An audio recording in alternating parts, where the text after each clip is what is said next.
divisions have deeply fractured Filipino families and communities, with social media like the Freedom Wall, amplifying conflicts rather than bridging differences. How can the Lasallian principle of communion help heal these divides and foster genuine dialogue across ideological lines while maintaining our personal convictions? Again. Sorry,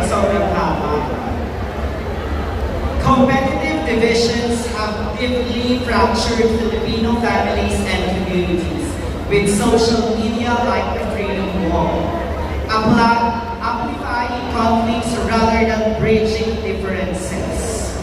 How can the Lasallian principle of communion help heal these divides and foster genuine dialogue across ideological lines while maintaining our personal convictions?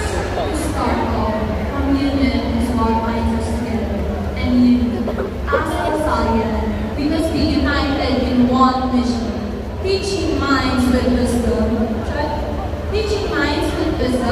touching hearts with compassion, and transforming lives with purpose.